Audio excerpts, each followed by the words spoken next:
Ya, muchachos, voy a empezar a compartir. Para esta semana habían 5 temas, de los cuales dos, la verdad es que nunca me preguntaron, y los voy a dejar para que ustedes lean, pero hay tres que sí me parecen demasiado importantes.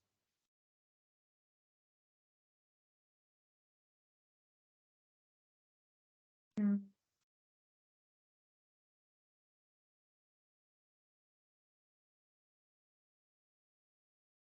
sí, no sé.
Ya,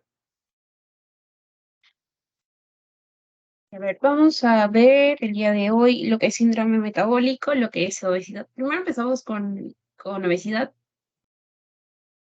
y de ahí vamos a ver lo que es la función, enfermedades de la glándula suprarrenal y te vamos a terminar con hiperparatiroidismo e hipoparatiroidismo, ¿ya? Básicamente tenemos que saber cositas básicas de la obesidad, que es la acumulación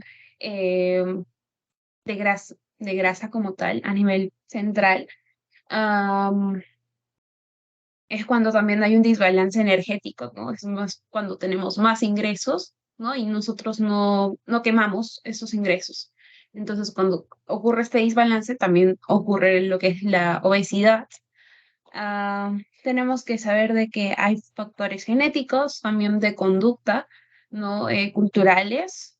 em, o sea, vivir en una sociedad que come demasiado carbohidratos también influye como la de nosotros.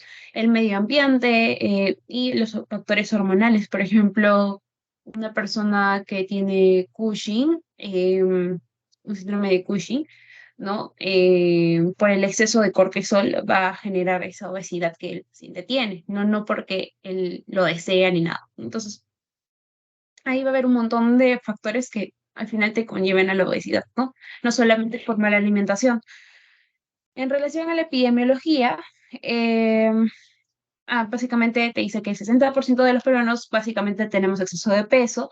Es más frecuente en zonas urbanas que en zonas rurales. Em, es más prevalente en mujeres. Es más prevalente en mujeres, en zonas urbanas. Am, y bueno, a mayor edad hay mayor probabilidad de que uno desarrolle lo que es la obesidad, ¿no? O sea, también va de la manito con la edad. Ah, hasta ahí estamos bien. En lo que es la fisiopatología, nosotros tenemos como regulador al hipotálamo, que es ahí es el centro donde nosotros regulamos lo que es el apetito, ¿no? Y hay factores que lo van a inhibir y hay factores que lo van a estimular. Por ejemplo, si yo ingiero comida y em, ingiero comida, tengo saciedad, voy a tener las hormonas CCK, PPY, PYY, que van a inhibir básicamente que yo siga comiendo porque ya tengo saciedad, ¿no? Em, pero hay otras que, por ejemplo, van a estimular que yo siga comiendo, como la grelina, ¿no? ¿Qué más? ¿Qué más? Acá está lo que les había comentado. O sea, nosotros tenemos como una regulación. Lo que ingresa debería ser lo mismo que yo gasto, ¿no? Por ejemplo, si hoy me compro una hamburguesa, yo en ese mismo día tendría que quemar lo de la hamburguesa para que esté en equilibrio. Pero si yo ingiero, no sé, 5 hamburguesas y sigo echada en mi cama, no lo estoy quemando. Entonces ahí es cuando tengo un desbalance, hay más ingresos que gasto energético, ¿cierto? Entonces ahí es cuando una persona sube de peso.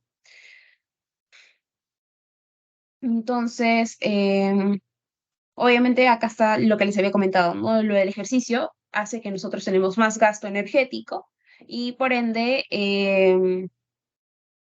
bajemos de peso, ¿no? Si hay más gasto. Em, mm, y ya, bueno, básicamente eso sería lo que es la regulación, ¿no? De cómo se regula el tema de la obesidad y cuando hay un desequilibrio de esto, pues la persona engorda como tal. En relación a la simbología, siempre es importante preguntarle el tema de la edad, o sea, ¿cuánto es así? No es lo mismo una persona que ha sido 10 años así que una persona que en un par de meses, pucha, subió bastantes kilos, ¿no? Sería más fácil de bajar de peso en ese tipo de personas, una persona que ya se ha acostumbrado a ver su cuerpo, o sea, a ver su cuerpo por muchos años, ¿no? De esa forma. Es importante saber cuándo empezó, porque los efectos, ¿no?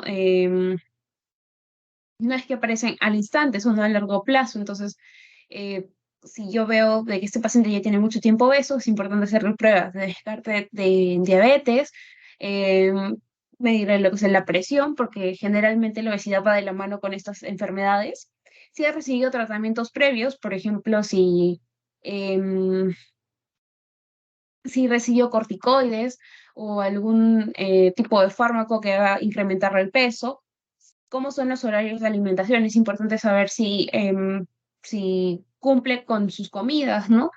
Porque si no tiene un desorden, o sea, por ejemplo, come a las 3, al día siguiente come a las 5, es más probable de que esta persona esté picando. Picando me refiero a comer entre comidas, o sea, comer entre comidas, ¿no? Entonces, eso también hace que va a hacer que suba de peso. A cada rato, obviamente, ¿no? Cada rato. Antecedentes mórbidos personales, los hábitos, la administración de fármacos, etcétera. Si realiza actividad física, que muchas veces se va a decir que no, ¿no? Y consumo de alimentos de entre comidas, que era lo que les estaba comentando. ¿Cómo lo evalúo? Talla y peso y lo hago mi índice de masa corporal, ¿no? Que vendría a ser peso entre talla al cuadrado, ¿ya? Talla en metros al cuadrado. Y ahí es cuando yo comienzo a clasificarlo, ¿no? Lo normal que nosotros tenemos, o por lo general estamos en 18.5, 24.9, ¿no? Bajo es cuando obviamente está menos de 18.5, sobrepeso de 25 a 29, y cuando ya hablamos de más de 30, entraríamos en la definición de obesidad como tal, ¿no? Muy aparte de que la obesidad se puede definir como que la acumulación de grasa a la parte central, también pueden decir, es cuando el índice de masa corporal está en más de 30 kilos por metro cuadrado. ¿Ya? Cuando está más de 40, significa que estamos ante un paciente con obesidad mórbida, ¿ya? Obesidad mórbida. Más de 40 es obesidad mórbida. Acá tenemos algunas causas de obesidad. Como les había comentado, algunos medicamentos hacen que la persona suba de peso, ¿no? Y sobre todo estos son prescritos por algún médico, entonces por eso se le dicen causas iatrogénicas. Obesidad dietética cuando nosotros ingerimos más carbohidratos o ingerimos comidas grasosas, ¿no? O comemos en exceso, ¿no? Por ejemplo, ya almorzaste, pero aún así, no sé, después de 2 horas estás comiendo KFC. Entonces, en abundancia. Entonces, eso también, obesidad dietética es por lo que tú ingieres. Factores sociales o de comportamiento, el estatus socioeconómico, los factores psicológicos, los atracones, ¿no? O inactividad forzada cuando un paciente está posoperado, por ejemplo. Obesidad neuroendocrina por hipotiroidismo, que era lo que hemos visto en la clase anterior, de que no es porque el paciente quiera hacerlo así, sino porque no tiene, por lo mismo que no tiene las hormonas tiroideas, no hay un incremento no hay un metabolismo normal de los carbohidratos, de los lípidos, entonces el paciente tiende a engordar, ¿no? El Cushing, que era lo que les había comentado, el síndrome de ovario poliquístico, Un trastorno afectivo también puede ser una persona que tenga problemas psiquiátricos de fondo, ¿no? Puede llegar a desarrollar lo que es obesidad. También tienes factores genéticos, ¿no? Y bueno, un dato es que las personas que, o los niños que tuvieron bajo peso al nacer pueden llegar a tener lo que es em, obesidad, ¿no? Igual los bebitos que son macrosómicos tienden a también llegar a un punto de desarrollar, llega a un punto que puedan llegar a desarrollar obesidad. Ya, ¿qué más? ¿Qué más? Ya, acá están los medicamentos que les había comentado que suben de peso, sobre todo a la cabeza los corticoides, ¿ya? Los corticoides, am, algunos antiepilépticos, como la carbamazepina, la gabapentina, el litio, el valproato, los antihistamínicos, algunos betabloqueantes, y ahí lo voy a dejar, porque ahí está en la PPT. Como les comentaba, para nosotros evaluar a un paciente con sobrepeso hay que hallarle lo que es el índice de masa corporal y ya con eso tenemos el diagnóstico como tal, hacerle lo que es la circunferencia de la cintura, medirle cuánto es su cintura, ¿no? Eh, Medirle lo que es la presión arterial, los triglicéridos, la glucosa, el colesterol, ¿no? Básicamente como todo la batería del laboratorio para saber qué tan bien está, ¿no? También es bueno preguntarle que si tiene apnea del sueño, ¿no? Porque muchas de las veces pacientes obesos van a padecer apnea del sueño. Eh, ¿Qué más? ¿Qué más? Si realizan actividad física, todas esas preguntas de rutina, ¿no? Y bueno, vamos a pasar a hablar del síndrome metabólico. El síndrome metabólico básicamente se va a definir cuando nosotros tenemos obesidad central, pero ya, ¿cómo decirlo? Cuantificada como tal, ¿no? En mujeres más de 88 y en varones más de 94. Estos criterios pueden variar porque hay dos criterios. Esos, solamente acá les he puesto uno, pero en sus diapositivas habían dos, ¿no? Revísenlo, no cambian mucho, cambian solamente, si es que no me equivoco, en lo de HDL, y cambian, si es que no me equivoco, también en la circunferencia. De ahí se mantienen, son casi iguales. Entonces, pero estos van a ser los criterios, ¿no? Basta que se aprendan uno y los otros tienen muy poquitas variaciones. Entonces, lo que es el síndrome metabólico es cuando nosotros vamos a tener una acumulación de grasa, ¿no? Más de 94 en hombres, más de 88 en mujeres, ¿no? Que es la circunferencia de la cintura como tal, más dos de los siguientes criterios, es decir, triglicéridos más de 150, colesterol, si es en hombres, menos de 40, el HDL, en mujeres, el colesterol HDL menos de 50, o una presión arterial de más de 130, o una arterial, o una presión diastólica de más de 85, ¿no? Y una glucosa plasmática en ayunas de más de 100 miligramos por decilitro. ¿Ya? Esos van a ser los criterios. Como les dije, van a variar porque hay dos clasificaciones o dos, por así decirlo, federaciones que han hecho sus criterios, ¿ya? Yo les he puesto la de acá. Entonces, básicamente con eso definiríamos el síndrome metabólico, ¿no? La acumulación de grasa más dos de los siguientes criterios, que sería triglicéridos, HDL, presión arterial y glucosa, ¿sí? Factores de riesgo para el síndrome metabólico, pues que uno tenga historia familiar, que sus familiares hayan tenido obesidad como tal, ¿no? O que tenga también lo que es síndrome metabólico, que haya inactividad física, tabaquismo, que haya alto consumo de carbohidratos, la edad, mayor probabilidad de que tú no tengas síndrome metabólico, raza, peso, ¿no? ¿Qué más? ¿Qué más? Y bueno, implicancia clínica, obviamente, si no se cumplen estos criterios, podríamos decir que el paciente puede, o sea, si se dan cuenta, estos son también criterios de presión arterial alta y o sea, son muy parecidos, ¿no? O de diabetes. Entonces, un síndrome metabólico por lo general va a llegar a desarrollar esas enfermedades, ¿no? Entonces, a la larga esto va a traer enfermedad renal crónica, em, neuropatías, retinopatías, infartos, ACV, o sea, las mismas complicaciones que tendría una hipertensión o una diabetes, ¿no? Aterosclerosis también, ¿no? Entonces, básicamente es eso.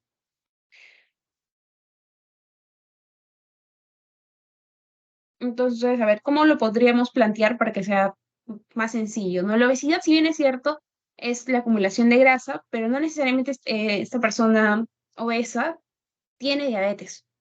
Hay alta probabilidad, pero no es que sí o sí la vaya a tener. O es como que tiene obesidad, ya tiene diabetes. No es tanto así. Pero un síndrome metabólico ya podríamos confirmar lo que es grasa, ¿no?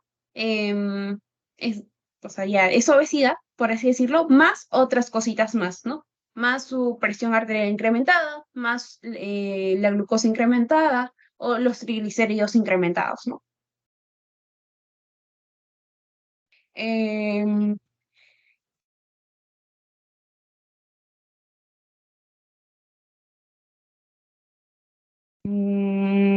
ya.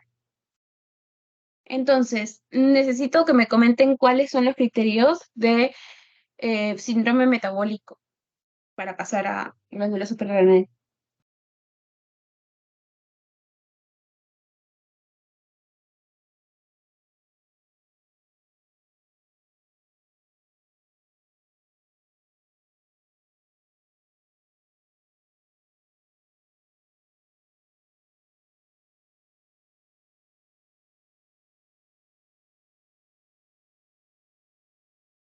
¿Se acuerdan?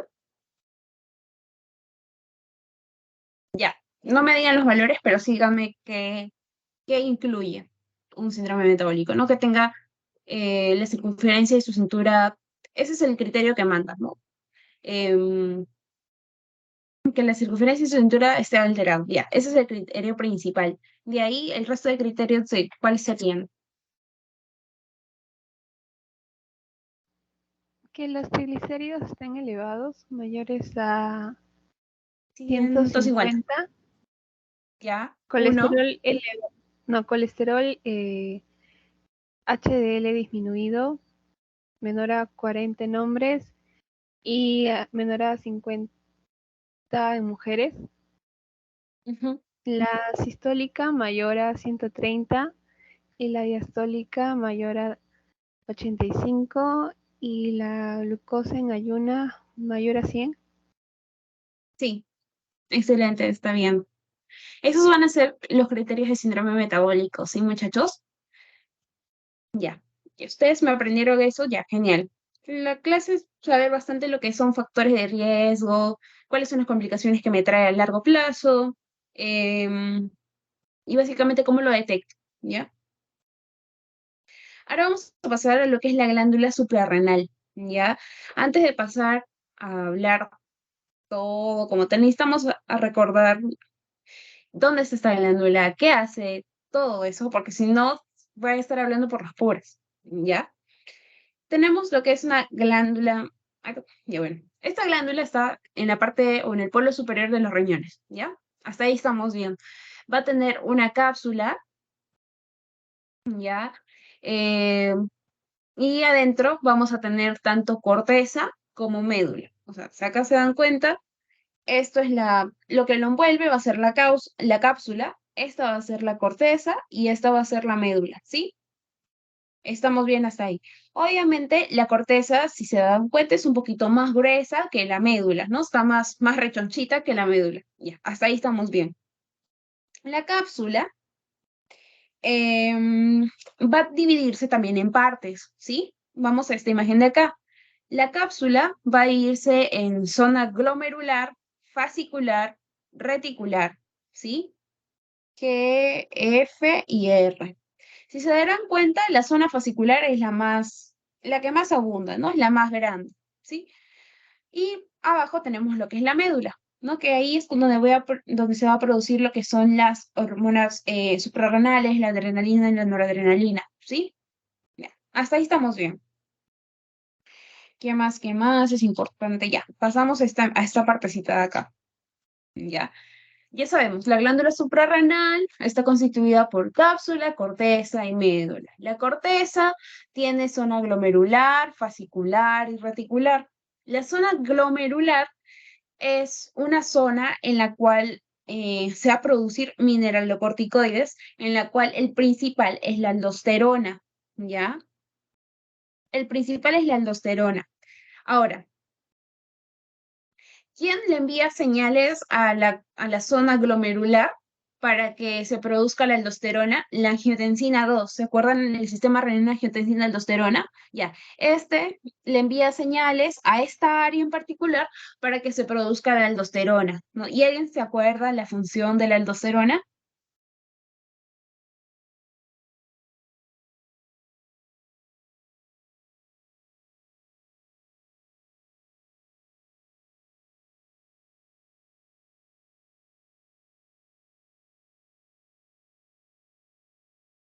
Reabsorbe sodio y agua, ¿cierto? Y excreta potasio, ¿sí? Esa es la función de la aldosterona. Y es lo más importante de la zona glomerular, ¿ok? En relación a la zona fascicular, vamos a tener al cortisol y a los andrógenos, ¿sí? Estos van a estar controlados por la ACTH. ¿Qué quiere decir esto? Que la ACTH envía señales, sobre todo a esta zona fascicular, para que incremente los niveles de cortisol y también en los andrógenos, ¿sí? Ok. Y tenemos luego la zona reticular, en la cual acá también tenemos a la dehidropiandrosterona y la tanodiona, que también están estimulados por la CTH, ¿ya? La CTH también te va a estimular los que son los andrógenos, ¿sí?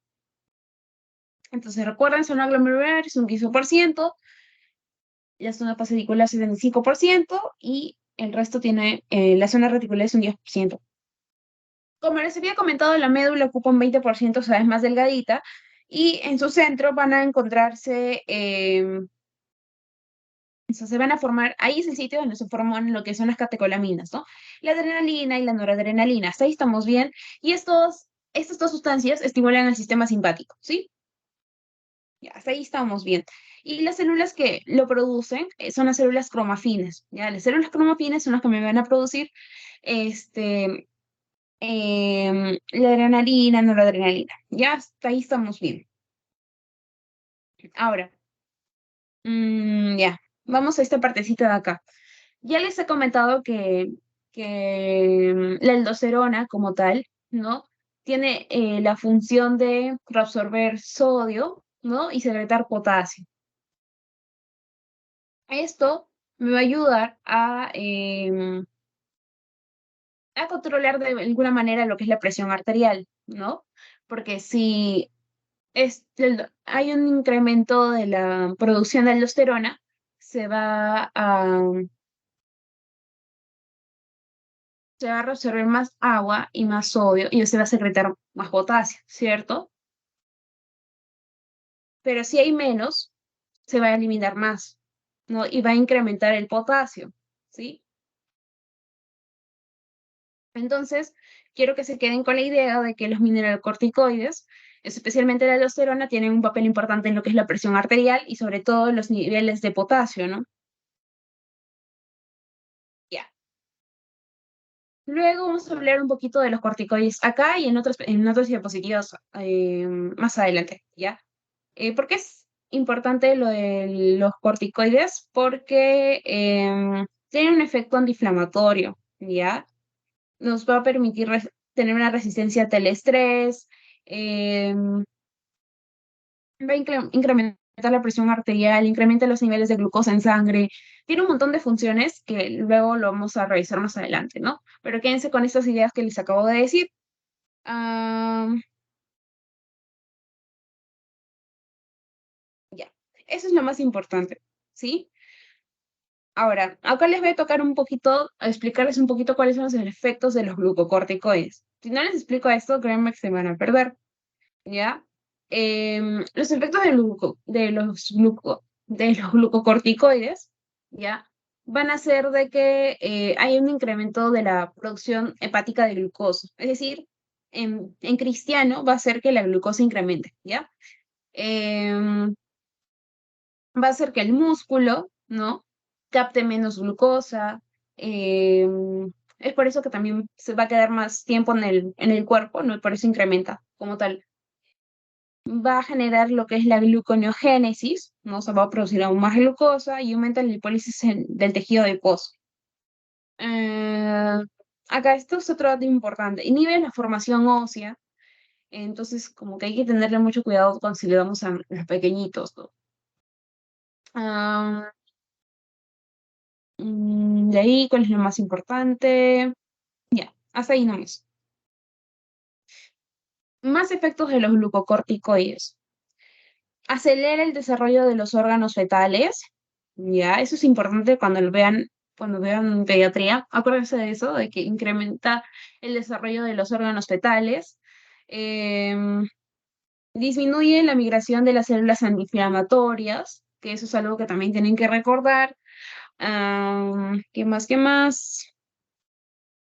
Hace que tengamos una retención de sodio. Por ende, también va a generar un incremento de la presión arterial, que era algo lo que les estaba comentando. Mm, de acá, ¿cuáles más son los importantes? Ah, ya. Disminuye los linfocitos y monocitos y eosinófilos en la circulación. Por eso decimos que es un antiinflamatorio, ¿no? Eh, He ahí también su rol cuando lo utilizan como los fármacos, ¿no? Entonces, em, ya, eso es para mí lo más importante que se tienen que llevar. Claro, hay un montón de funciones si se darán cuenta, pero esos son las más importantes. Entonces, si me entendieron esta parte de acá, vamos a entender esto, ¿no? De que un exceso de glucocorticoides me va a llevar un incremento del peso, una hiperlipemia, una hiperglicemia, redistribución de la grasa, hiperinsulinemia y desgaste muscular, ¿ya? O sea, todo lo que les he mencionado acá, básicamente resumido en esta parte, ¿no? Porque estas son las manifestaciones clínicas que tendrá el paciente, bueno, a nivel de laboratorio. Ya. Entonces, mm, ¿cuáles son las partes de la glándula suprarrenal? De plano.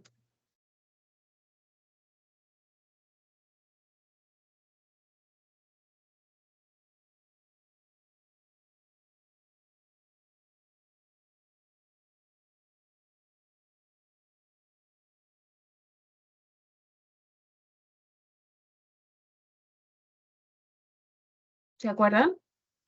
O sea, yo sé que parece sí, y que sí es todo y es anatomía, pero si no lo entienden, no van a entenderlo, o sea, lo de las enfermedades. Porque eso se explica mucho de la parte clínica. Entonces, necesito que me entiendan eso. Bueno, esa parte que expliqué. ¿Cuáles son las partes de la glándula suprarrenal y qué cosas producen cada parte?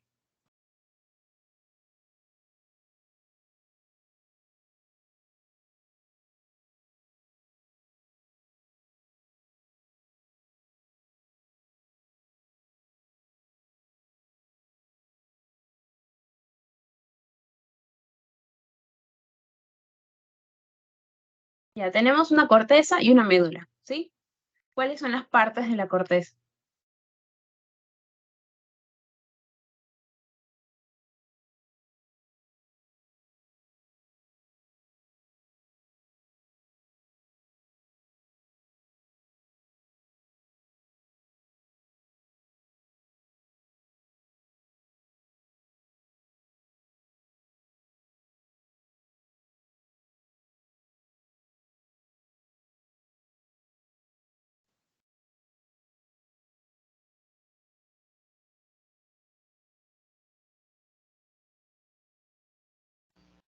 Hay corteza glomerular que sintetiza aldosterona, fasciculada que sintetiza cortisol y reticulada que sintetiza andrógenos. ¿Ya?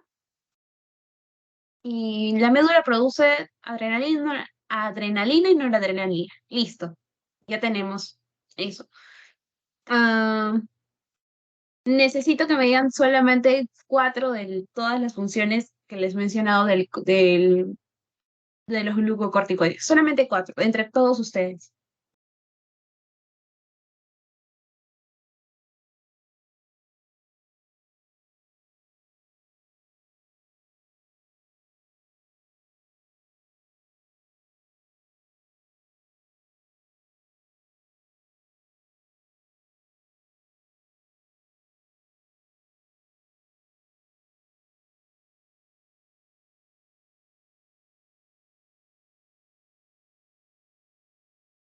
Ya, una, efecto antiinflamatorio. Ya, ustedes el resto que sí.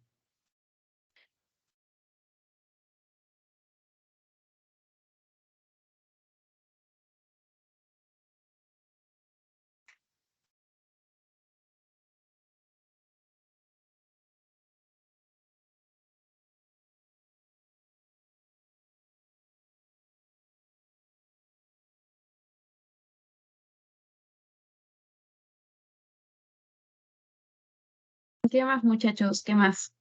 Les he dicho como 20. Quiero cuatro nomás.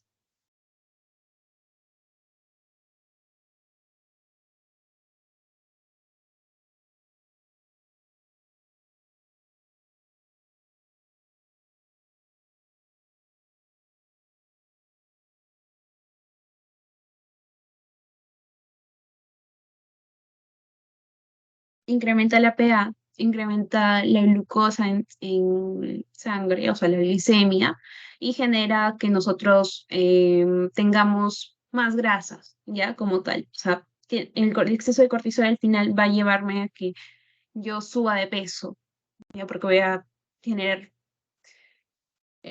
más acumulación de triglicéridos, por así decirlo, ¿ya? Cuatro.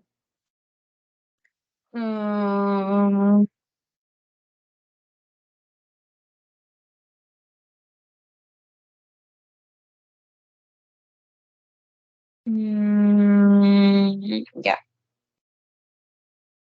Y entonces, si se me entendió, espero que sí, vamos a pasar a hablar ya de las enfermedades de la glándula suprarrenal como tal. Tenemos a tener como que enfermedades netamente de la corteza y netamente de la médula, ¿no?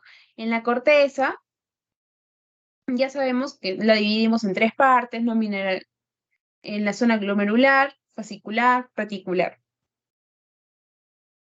¿ya? Eh, la glomerular me va a producir lo que son los mineralocorticoides, y acá tenemos la aldosterona, los glucocorticoides, acá tenemos el cortisol, y las gonadotropins me va a producir lo que es la dehidropiandrosterona, ¿ya? Ya, y bueno, la médula, por las células cromafines, me van a producir lo que son las catecolaminas, adrena y noradrena, ¿no? Ya, entonces, cuando tengo un exceso de función eh, de la glándula suprarrenal, ¿ya? Cuando hay un exceso de función, yo voy a tener Cushing, el síndrome de Cushing, ¿ya? Cuando yo tengo una disminución de la función de la corteza, de la glándula suprarrenal, sobre todo de la corteza, voy a tener un síndrome de Addison, ¿ya? Un síndrome de Addison. Ok, eso es importante. Un incremento de la función de la glándula es un Cushing y una disminución es un Addison, ¿sí? Um, ya, creo que hasta ahí se está entendiendo. Lo que es síndrome de Cushing, ustedes dirán, pero ya, es un incremento de la función de la glándula suprarrenal, ya. Pero acá tenemos tres cosas, aldosterona, cortisol y dehidropiandrosterona, ¿no? Em, ¿Por qué solamente hay un incremento netamente del cortisol? Porque es la que más abunda. La zona fascicular es un 80%. Entonces, si hay un exceso de función, lo que más me va a abundar es el cortisol, ¿no? En este caso. Ahí es cuando nosotros tenemos el Cushing. Entonces, básicamente la definición es cuando hay un exceso de cortisol, ¿sí? Este puede ser independiente o dependiente. Independiente, vamos a hablar como síndrome como tal, y cuando es dependiente ya estamos hablando de una enfermedad, o sea, cuando es de origen central por lo general, ¿sí? El síndrome de Cushing puede ser endógeno o puede ser exógeno. Exógeno por fármacos. Hay pacientes que tienen que recibir corticoides seguidos, ¿no? Entonces, em, si uno no lo está controlando o fiscalizando de alguna manera, pues el paciente puede llegar a un síndrome de Cushing, ¿no? O también puede ser por eso, porque hay una gran ingesta de glucocorticoides por vía oral, o porque hay un exceso de producción de cortisol por nuestra propia hormona, o sea, por nuestra propia glándula, quiero decirles. Ujú. Entonces, ahí hace referencia a endógenos, ¿no? Que nosotros mismos producimos cortisol y el otro es que por glucocorticoides por vía oral, ¿no? Incrementan el cortisol.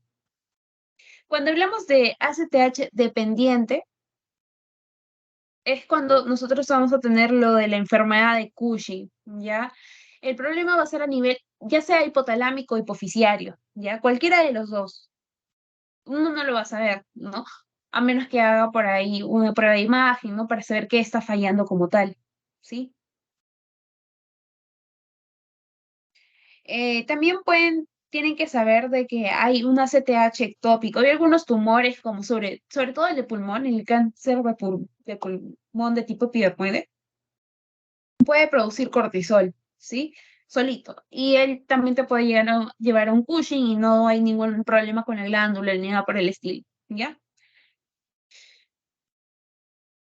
Entonces, ¿por qué tanto hincapié o por qué tanto les insistía en que sepan las funciones de los corticoides? Porque si ustedes saben estas funciones, multiplíquenlo por dos o por tres. O sea, todo esto se va a descontrolar cuando tengamos más, ¿no? Más cortisol de lo normal. Entonces, en un síndrome de Cushing, ¿cuáles son los signos y síntomas que yo voy a ver? Voy a ver lo que es la obesidad central, ¿sí? Solamente por el tema de exceso de cortisol, ¿no? Va a haber debilidad muscular y osteoporosis, fragilidad, hipertensión, incremento de la glucosa. Por eso puede el paciente llegar a desarrollar diabetes, puede tener acné, tiene la clásica jiba, ¿no? Cara de luna llena, lo que son las estrías violáceas, sobre todo en la zona del abdomen, am, fragilidad ósea, porque va a tener, eh, llegar a tener lo que es osteoporosis. ah, y bueno, acá les dejo más clínicas, ¿no? Como tal, pero generalmente vamos a tener una persona que tiene bastante fragilidad capilar o fragilidad capilar, se le va a formar lo que son las estrías, tiene obesidad central, eh, puede estar inmunosuprimido por el hecho del exceso de los- del cortisol, ¿no? Porque tiene un efecto antiinflamatorio como tal, o sea, va a inhibir, o sea, no va a permitir que estén los linfocitos, ni los eosinófilos, ni nada por el torrente sanguíneo, o sea, va a disminuirlos más que nada, entonces el paciente está en un estado de inmunosupresión.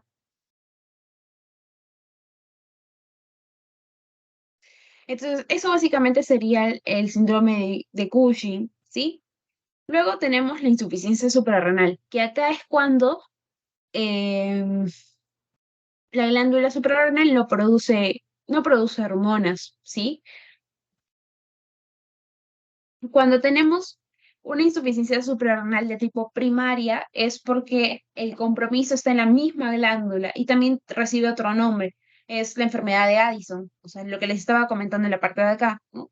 Si hay un exceso de hormonas de la glándula suprarrenal, es un Cushing. Si hay una disminución, es un Addison, ¿sí? Entonces, básicamente recuerden eso. Em, También podemos tener una insuficiencia suprarrenal de tipo central o secundaria, ¿sí? Es porque hay problema a nivel de la secreción de ACTH, ¿ya? Pertenece a la hipófisis. Y cuando hablamos de una insuficiencia suprarrenal terciaria es porque el compromiso es a nivel del hipotálamo, ¿sí? hay una deficiencia de CRH como tal. Entonces, primario es en la glándula suprarrenal, secundario en la hipófisis y terciario es en el hipotálamo, ¿sí? Hipotálamo, glándula suprarrenal. ¿Cuál va a ser la fisiopatología, por así decirlo? Solamente hay que recordar algunas cositas, ¿ya? Mm, la hipófisis va a, bueno, todo empieza desde el hipotálamo, ¿no? El hipotálamo va a segregar lo que es la CRH. La CRH actúa a nivel de la hipófisis y de la hipófisis me va a producir lo que es la propia melanocortina, ¿no? Que va a estimular la secreción de ACTH. La propia melanocortina también tiene un efecto a nivel, o sea, de melanina, ¿ya?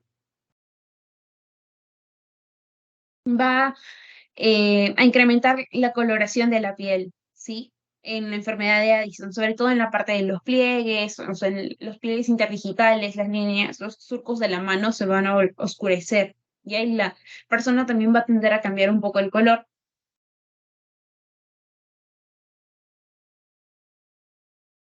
Entonces, eh, básicamente el ACTH actúa en la corteza adrenal y justamente va a darle señales tanto a la capa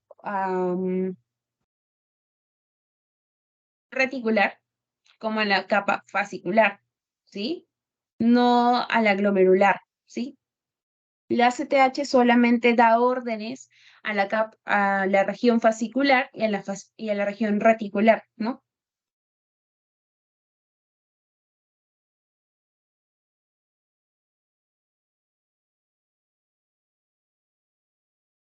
Ya que la región fascicular de la corteza me va a producir los glucocorticoides y la región reticular me va a producir lo que son los andrógenos, ¿no? Hasta ahí estamos bien. Y si se dan cuenta, aparte es lo del sistema renina-angiotensina-aldosterona, ¿no?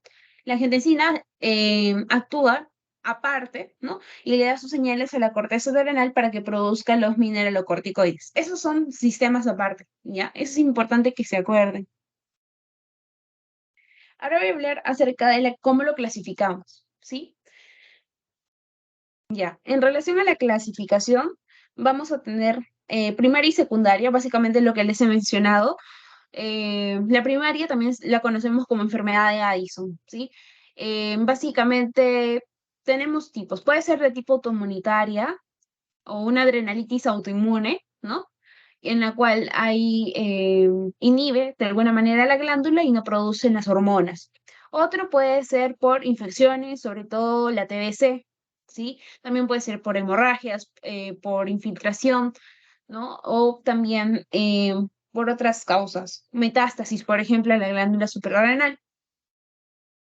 Acá en Perú es frecuente lo de la TBC, ¿sí? Se va a manifestar como calcificaciones en la glándula suprarrenal como tal. Y es lo más frecuente antes de la parte autoinmune, ¿sí? En relación a la parte secundaria, es decir, cuando hay un compromiso de la hipófisis, puede ser por un tumor, puede ser por un infarto en la hipófisis, como el síndrome de Sheehan, que era lo que les había comentado y puede ser por un tumor también, ¿no?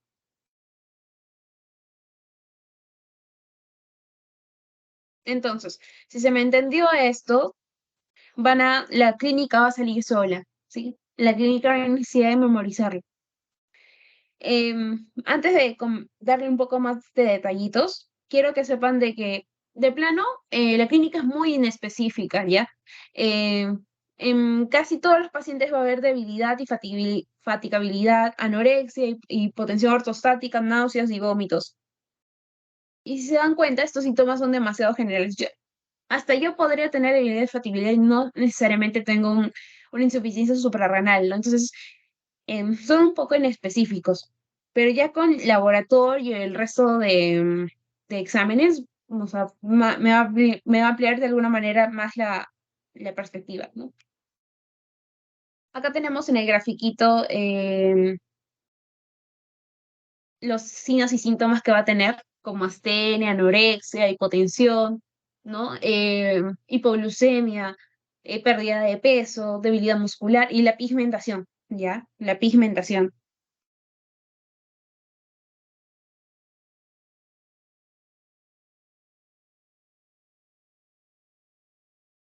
¿ya? Entonces, acá hay algo que, que tengo que comentarles. Hay una diferencia entre la insuficiencia suprarrenal primaria y la insuficiencia suprarrenal secundaria. La primaria ya sabemos que es de la misma glándula como tal. Entonces, si mi problema es de la misma glándula, o sea, esto de plano no va a funcionar, no funciona, o sea, no voy a tener ni mineralocorticoides, ni andrógenos, ni glucocorticoides, ¿cierto? Porque todo está fallando.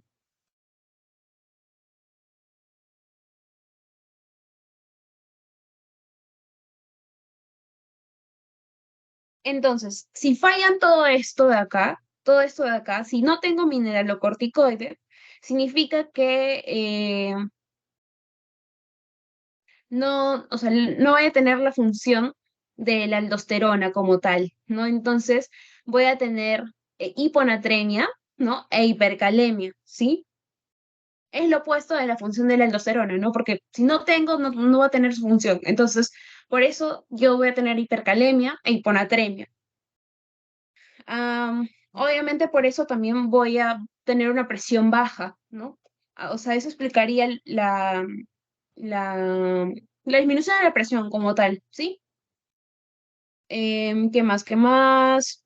Si hay un déficit de glucocorticoides, voy a tener pérdida de peso, ¿no? O sea, lo opuesto de un Cushing, ¿cierto? Porque en Cushing hay un incremento de cortisol, gana peso. Pero si yo tengo déficit de glucocorticoides, la persona va a bajar de peso, va a tener anorexia, va a tener falta de energía y fatigabilidad, ¿no? Eso explicaría los signos y síntomas de ALCA que les he comentado. Ah, ¿Qué más? ¿Qué más? ¿Qué más? Otra diferencia importante es que, mm, ¿qué otra más?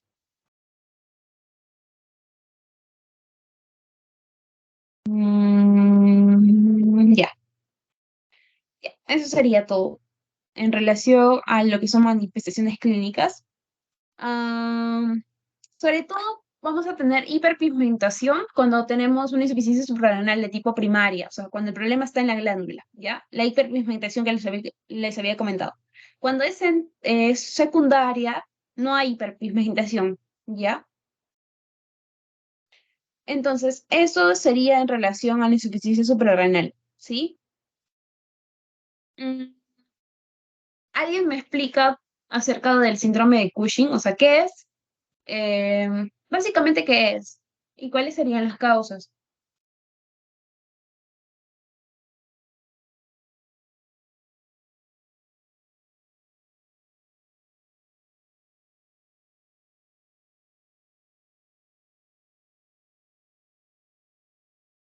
Sí se me entiende, quieren que repita algo, porque no hay problema si necesitan que repita alguna parte.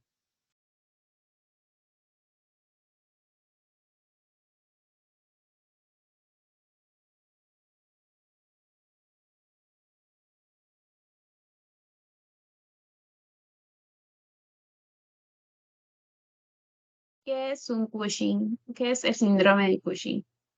¿Y síndrome es lo mismo que enfermedad de Cushing?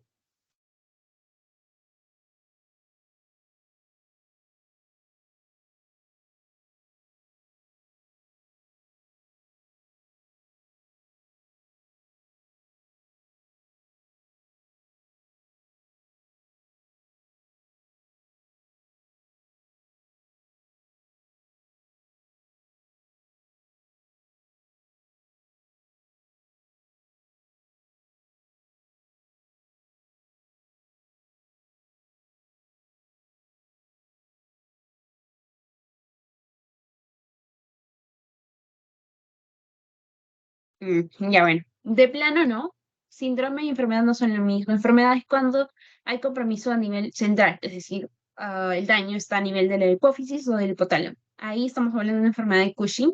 Y un síndrome es cuando hay un exceso de la misma glándula suprarrenal o porque le estoy dando muchos glucocorticoides por vía oral. O sí, generalmente es por vía oral. ¿Ya? Eso me origina un síndrome como tal. Ah, bueno, vamos a pasar a hablar de lo que es la crisis adrenal. Esto es cuando hay una interrupción brusca de la producción o de la función de la glándula suprarrenal. O sea, de la nada, em, la función se interrumpe, ¿no? Y esto sí es una emergencia como tal. Esto puede ocurrir por una hemorragia o porque pacientes tienen un traumatismo por una cirugía, por una infección o porque el paciente tiene una corticoterapia crónica, ¿ya? ¿Cuáles serían las causas? Como les comentaba, una supresión brusca de corticoides. Por eso, no sé si en fármacos se acuerdan que les decían que los glucocorticoides le puedes dar todo el tiempo que tú quieras, pero lo suspendes despacio, no lo suspendes de golpe, porque si lo suspendes de golpe tienes una crisis adrenal, ¿sí? ¿Qué más? Una hemorragia adrenal también, o una hiperplasia suprarrenal congénita, o más que nada eso, ¿ya? ¿Cuáles serían el cuadro clínico de una insuficiencia suprarrenal aguda? Paciente va a estar deshidratado, porque recuerden, no se produce la aldosterona, entonces no se resuelve agua y, agua y sodio, ¿no? Entonces el paciente se deshidrata. Puede llegar a hipotensión, inclusive un shock, anorexia, náuseas y vómitos, ¿no? Déficit de cortisol como tal.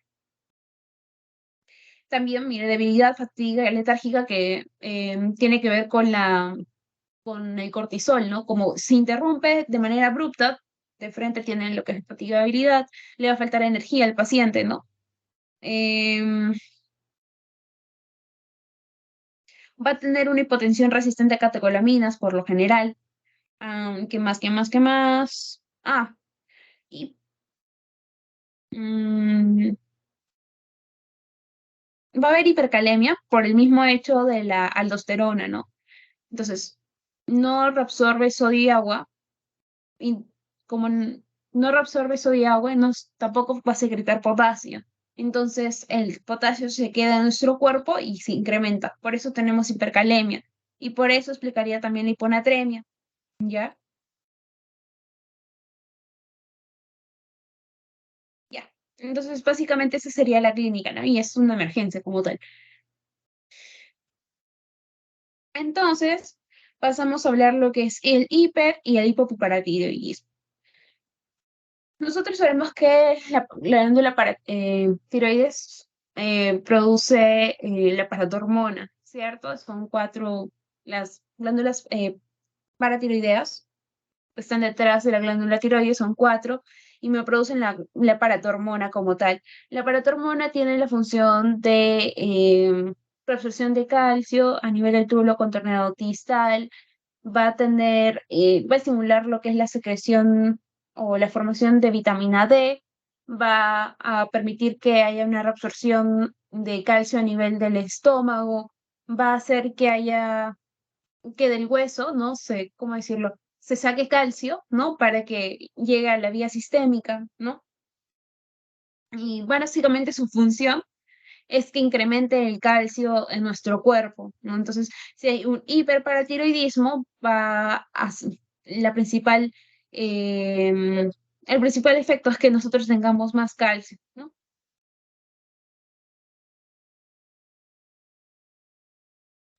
Vamos a tener un hiperparatiroidismo primario, es decir, que el problema esté a nivel de la glándula, el secundario, que esté a nivel de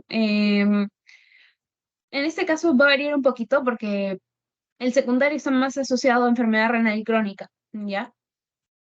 O sea, lo causa otra, o sea, el problema no está en la glándula en la glándula paratiroides, ¿ya? está en otra parte y por eso, o sea, se origina el hiperparatiroidismo, ¿sí? Acá no hace referencia de que esté en la hipófisis, por ejemplo. Acá varía un poco. Y esa sería una de las excepciones, ¿no?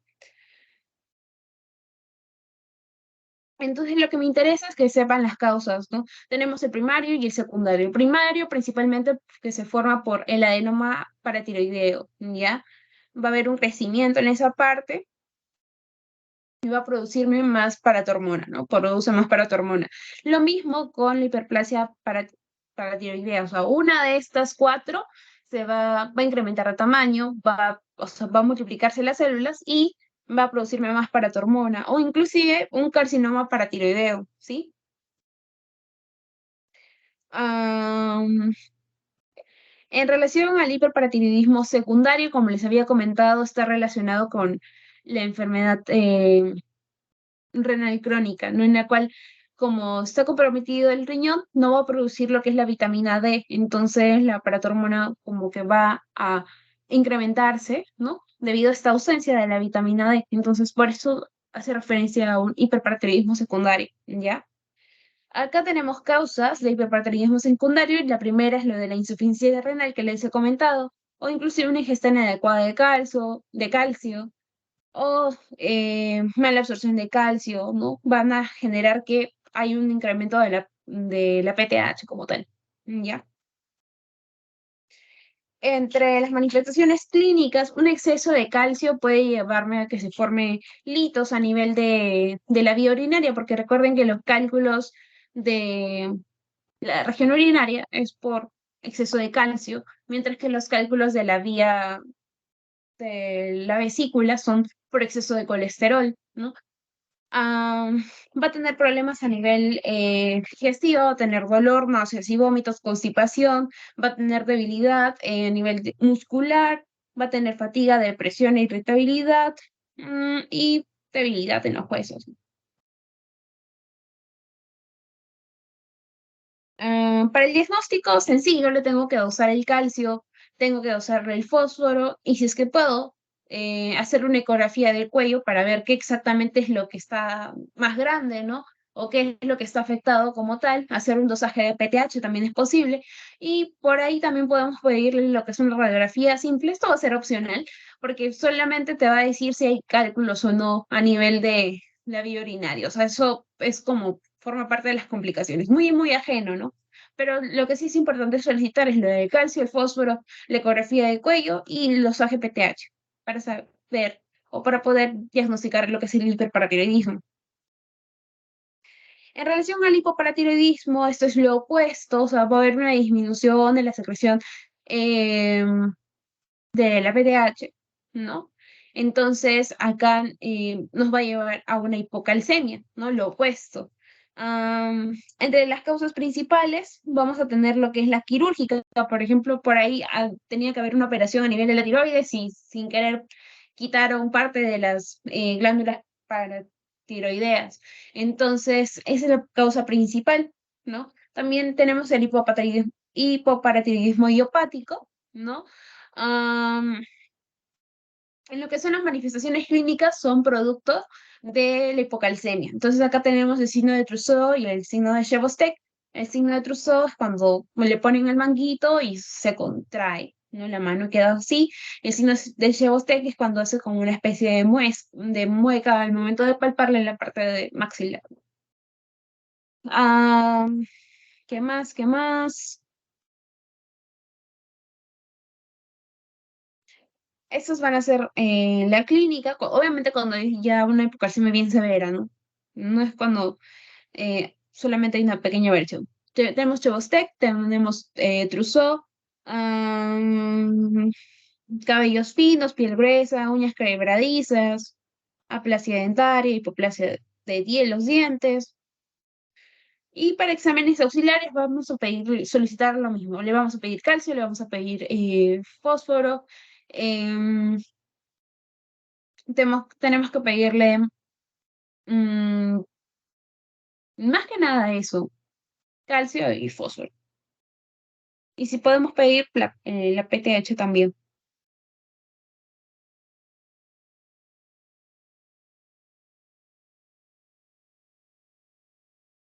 Listo, muchachos. Eso sería en relación al hiperparatiroidismo y al hipoparatiroidismo. Voy a pasarles el post de esto.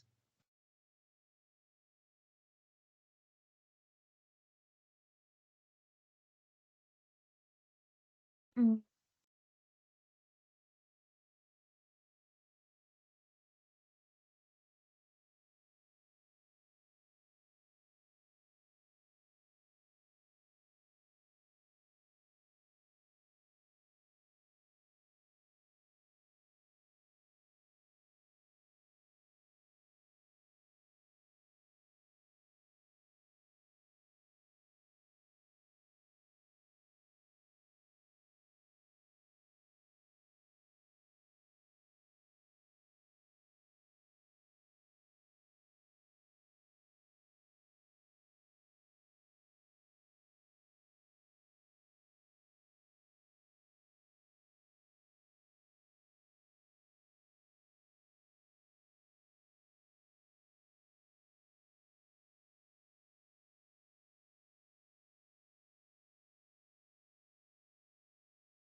Ya, muchachos, sería hasta las 4,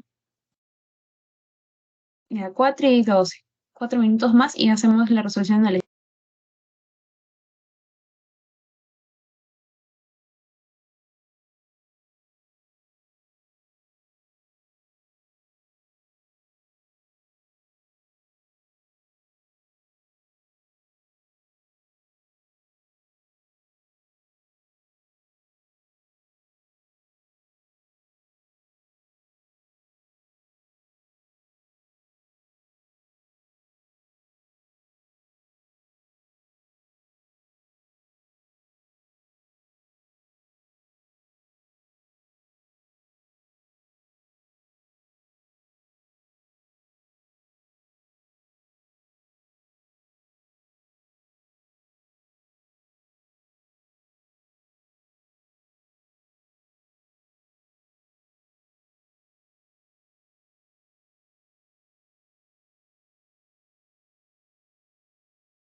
Ya, muchachos, empezamos con la última parte, ¿sí?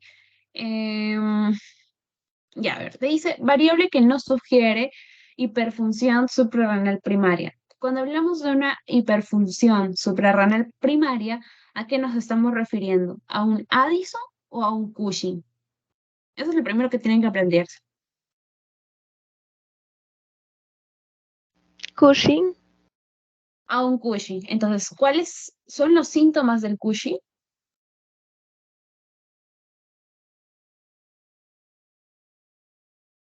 Obesidad. De plano obesidad obesidad. central, ¿Ya qué estrías, más? Ah, debilidad ay, no, no se escuché. visual, Ah, caída del debilidad cabello. Ajá, caída del cabello. Tiene hiperglucemia. Habíamos dicho que sí. Tiene hipertensión arterial, ¿cierto? Y acá no tendría por qué estar alterado, no tendría por qué haber hipercalemia o hiperpotasemia, de plano, ¿no? Porque no hay ningún problema con la aldosterona, o sea, eso está intacta, ¿sí? El problema es que hay un exceso, o más bien va a haber un exceso, ¿no? Y habría una hipocalemia en vez de una hipercalemia, ¿sí? Ya, muy bien con esa pregunta. Luego te dice acá, tomografía de abdomen de un paciente con enfermedad de Addison muestra glándulas suprarrenales de tamaño normal y calcificadas. ¿Cuál sería la causa más probable? Contexto Perú.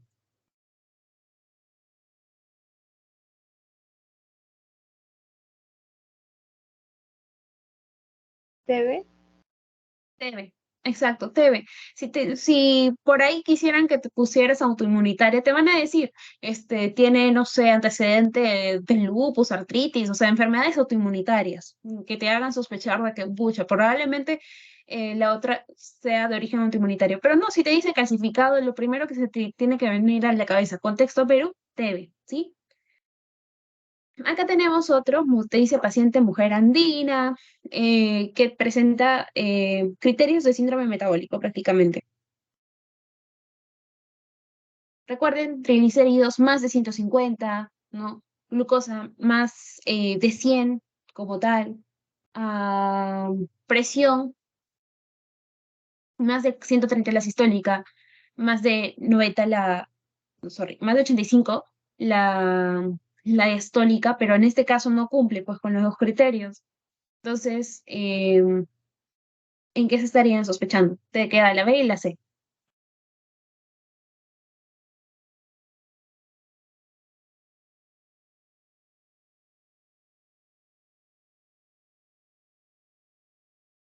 ¿Cómo tiene que ser el HDL? Una mujer, una mujer.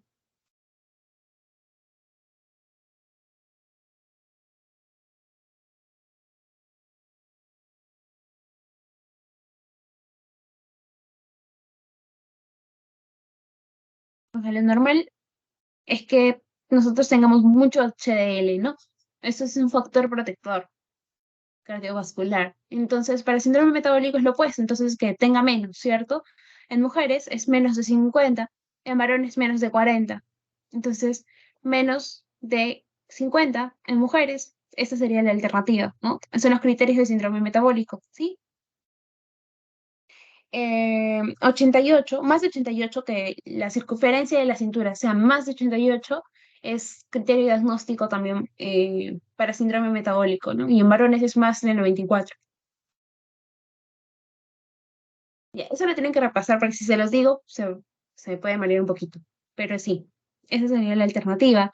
Y acá, esta es otra pregunta bonita. No es una causa de pérdida de peso.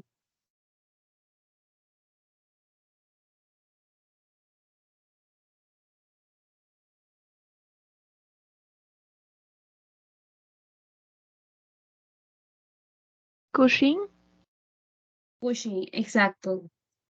Cushing, ¿por qué? Porque va a haber un exceso de cortisol. En el Addison, recuerden de que hay una hipofunción de la glándula suprarrenal. Entonces, hay cortisol. Entonces el paciente va a perder peso, ¿sí? Va a estar más delgadito. En el hipertiroidismo, por el incremento del metabolismo del cuerpo, va a perder peso, ¿ya? Por eso es flaquito el hipertiroideo. El peocromocitoma también, no lo hemos hablado, pero, o sea, también tiende porque es como una especie de tumor justamente en la zona medular que te va a producir noradrenalina y adrenalina a cada rato, ¿no? Y va a activar lo que es el sistema simpático. El sistema simpático genera muchas cosas en el cuerpo, incrementa la frecuencia cardíaca, todas esas cosas van a generar gasto de energía. Entonces, feocromocitoma también genera una pérdida de peso. Diabetes mellitus, uno de las 4 P es pérdida de peso. Entonces, acá sería Cushing, ¿ya? Y otra cosa, y la última pregunta te dice, la complicación más severa de la insuficiencia suprarrenal. Si te ponen en un contexto así de que paciente, pues, asmático, complicado, que estuvo recibiendo corticoides endovenosos, no sé, por una semana, por 15 días, imaginemos, un ejemplo súper random. 15 días y viene el interno y interrumpe abruptamente la administración de corticoides. ¿Qué creen que le pueda pasar a este paciente?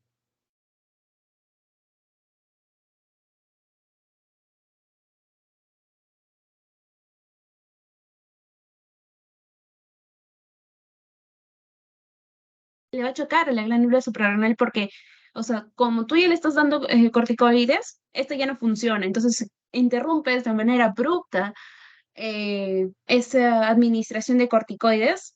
El cuerpo se va a quedar sin corticoides, porque tu glándula no va a funcionar porque ya se acostumbró a que le des de manera exógena. Entonces, ¿qué te hace? La complicación más severa es la crisis adrenal, es en la que para de manera abrupta, te quedas sin corticoides en el cuerpo, ¿ya? Esa es la complicación más severa de la insuficiencia suprarrenal, ¿sí? La crisis adrenal, interrupción abrupta de la función de la glándula suprarrenal. ¿Por qué? Una de las causas más frecuentes es cuando haces eso, interrupción de glucocorticoides endovenosos endovenosos o por viral, de altas dosis son. Entonces, básicamente sería esa. La cetocidosis podríamos decir que es la complicación de la diabetes, ¿no? Habíamos dicho que tenemos dos, el estado hiperosmolar y la cetocidosis diabética. Entonces, esa no va. La alcalosis metabólica, no lo hemos tocado. El hiperaldosteronismo sería o sea, no sería la complicación como tal de la insuficiencia suprarrenal, porque es lo opuesto, ¿no? Si en la insuficiencia no tenemos un exceso de producción de aldosterona, porque falta, ¿no? Creo que sí me entienden esa partecita. Entonces, espero que se me haya entendido. Si tienen dudas, también escríbanme. Otra cosita que les quería comentar. Para esta parte sí necesitan repasar un poco de fisio para que pues, no lo memoricen netamente los signos y síntomas, sino que los analicen un poco. Y eso por lo menos se les olvida. Un gusto, muchachos. Yo lo estoy viendo la siguiente semana para ver neuro.